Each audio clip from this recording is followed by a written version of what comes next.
अभी मैं एक ऐसे फोर्ट के पास में बैठा हुआ हूं जो इतिहास के मद्देनजर बहुत ही अहमियत रखता है और इस फोर्ट में बहुत बड़े बड़े रहस्य जो है आज भी रहस्य बने हुए हैं। अगर आप इतिहास के पन्नों को टटोल कर देखेंगे तो आप आश्चर्यचकित रह जाएंगे। इतने बड़े बड़े रहस्य जो है इस इमारत में, इस खंडर में दफन है। दरअसल ये दोस्तों जो फोर्ट है वो मध्य प्रदेश के अटेर में स्थित है। इसे अटेर फोर्ट के नाम से जाना जाता है और इसे 1664 में राजा बदन सिंह ने बनवाया था। और इस फोर्ट में दोस्तों जो सबसे ज्यादा जो एक रहस्यमयी चीज है वो है यहाँ का लाल दरवाजा। कहा जाता है कि वो लाल दरवाजा ऐसा था, वहां से हमेशा खून टपकता रहता था। और जो यहाँ के राजा थे बदन सिंह, जो अंदर बैठते थे, जब भी कोई गुप्तचर उनसे मिलने के लिए जाता था तो उस लाल दरवाजे से जो खून टपकता था, दरअसल उस खून का अभिषेक करके अपने माथे पर लगाने के बाद ही वो राजा को संदेश देने के लिए जाता था गुप्तचर। कहां वो लाल दरवाजा है, क्या उसकी जो है जितनी भी ये जो ऐतिहासिक पटकथाएं रची गई हैं लाल खून को लेकर, वो सारी चीजें मैं आपको दिखाने की कोशिश करूंगा और उस दरवाजे के पास में भी आपको लेकर चलूंगा, आपको दिखाऊंगा कि दरअसल वो दरवाजा क्या है। इतिहास के पन्नों में आज भी ये बताया जाता है कि उस लाल दरवाजे के पास में वो अभी भी चिन्ह स्थित है जहां से जो लाल खून था वो टपकता था। चलिए मैं अभी आपको इस पूरे एक बाहर से इस इमारत का जरा आप जो है एक भव्य दृश्य जो है उसे ले लीजिए। उसके बाद में हम लोग अंदर चलते हैं और आपको सारी चीजें दिखाते हैं कि दरअसल उस दरवाजे का असली जो रहस्य है वो क्या है।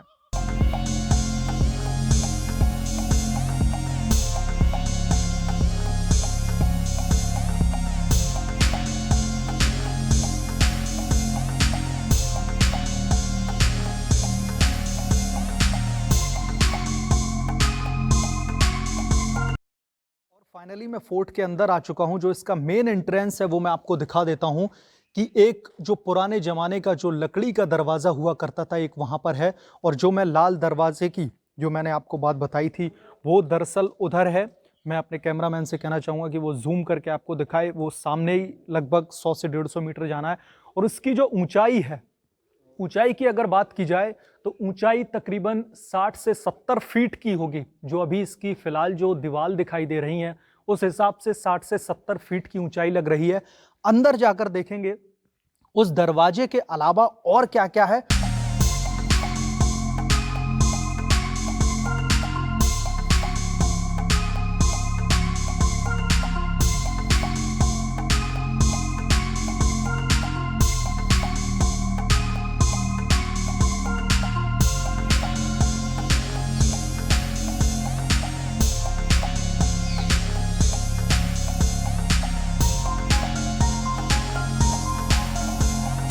जैसा कि मैंने आपको शुरुआत में ही बताया था कि जो गुप्तचर थे जो लाल दरवाजे से होकर जाते थे, वो जो वहां से लाल खून टपकता था वो अपने माथे पर लगा के जाते थे। तो गुप्तचर का दोस्तों मतलब ही यही होता है कि वो बहुत ही गुप्त रास्तों से जाते थे। तो ये जो रास्ता है ये वही लाल दरवाजे की तरफ जाता है। अंदर एकदम से अंधेरा है, मैंने मोबाइल की टॉर्च जला ली, आपको दिखाने की कोशिश करूंगा।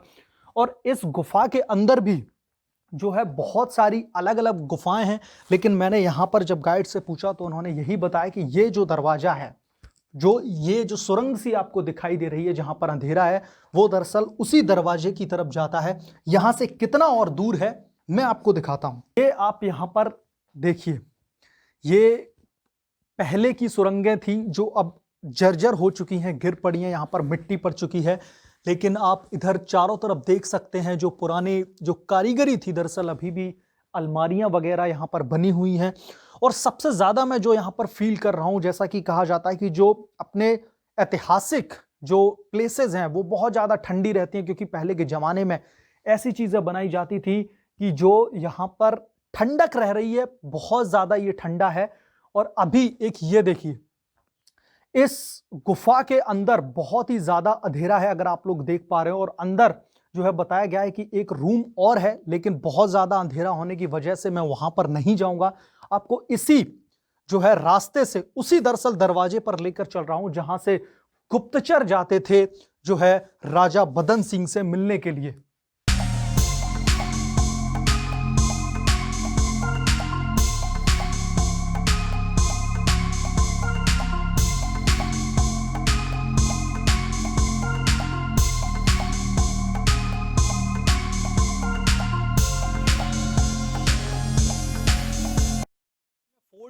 पहला जो तल है, जो पहली मंजिल है, वहां पर पहुंच चुका हूं और यहां से वो दरवाजा किधर है अभी ये कह पाना थोड़ा सा मुश्किल है, क्योंकि ये जो महल है, अगर आप लोग यहां पर देख पा रहे हो, इसका जो आकार है वो बहुत बड़ा है।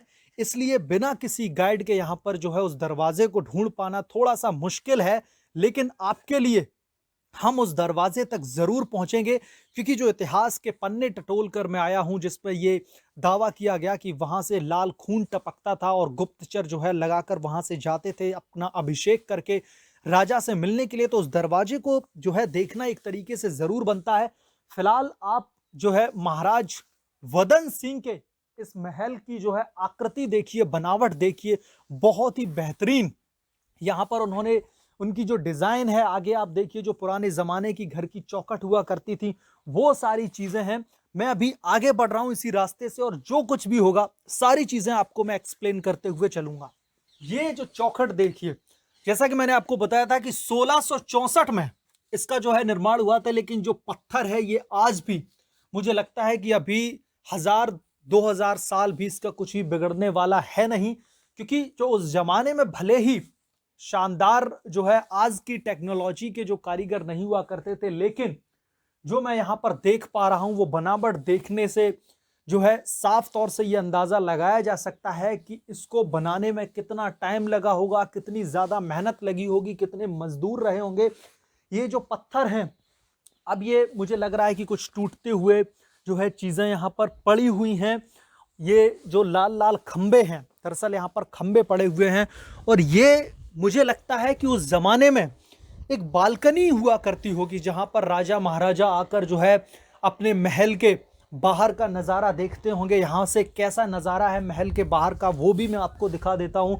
यहाँ पर हालांकि जो यहाँ जो मिट्टी वगैरह है अभी एकदम से साफ करके यहाँ पर साफ सुथरा दिखाई दे रहा है। यहाँ पर जानवर रहते हैं, यहाँ पर लोग आकर बैठते हैं, इसको कह पाना थोड़ा सा मुश्किल है। तो आप यहाँ पर देखिए, ये जो बालकनी टाइप की दिख रही है दरअसल महल की, यहाँ आप जरा बाहर का लुक देखिए, और ये बिल्डिंग बहुत ही शानदार दिखाई दे रही है।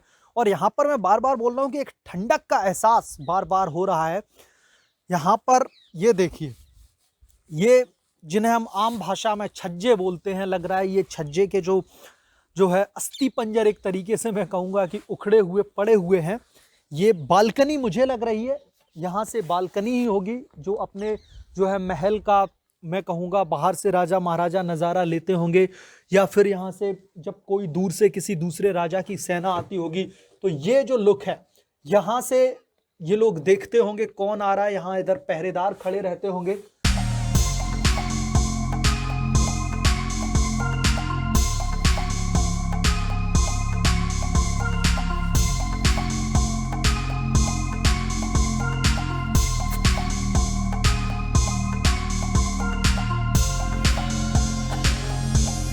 इधर मुझे लग रहा है कि उस जमाने का जो है स्विमिंग पूल हुआ करता होगा, जहां पर राजा महाराजा या फिर उनकी जो भतेरी रानियां हुआ करती होंगी वो यहाँ पर स्नान का जो है लुत्फ उठाती होंगी। और फिलहाल यहाँ पर तो कुछ भी नहीं है, घास जम चुकी है, नीचे से पपड़ी उपट रही हैं। ये स्विमिंग पूल होगा। और यहाँ पर जो है पोल के मुझे और निशान दिखाई दे रहे हैं। जो पोल मुझे लग रहा है अब ये उखड़े पड़े हैं, ये पोल यहाँ पर लगे रहते होंगे, उसके ऊपर साज सजावट होती होगी। तो ये स्विमिंग पूल टाइप का मुझे लग रहा है यहाँ पर। और आगे ये कुआं जैसा कुछ है, जहाँ पर जो है हो सकता है इस पूल को भरने के लिए यहाँ से पानी निकाला जाता हो, या फिर जो पूरे महल का जो पानी की सप्लाई होगी वो दरअसल यहाँ से होगी। और ये जो कुआं है, ये देखिए, ये कुआं है और ये बहुत ही ज्यादा गहरा कुआं है। इसमें फिलहाल पानी तो जाहिर सी बात है होगा ही नहीं। मैं चाहूंगा कि एक बार कुएं की गहराई भी आप दिखाएं। बहुत ही गहरा कुआं, और इसकी जो चौड़ाई है वो नॉर्मल कुएं से ज्यादा है। इसका एक रीजन ये भी हो सकता है क्योंकि जो ये इतना बड़ा महल है, इस महल में बहुत सारे लोग रहते होंगे, जिसकी वजह से जाहिर सी बात है पानी ज्यादा चाहिए होता होगा। तो बड़ा कुआं बनाना लाजमी है। यहाँ पर जो है भारी मात्रा में सैनिक जो है यहाँ से इस कुएं से दरअसल पानी लेकर जो है पूरे महल में सप्लाई करते होंगे।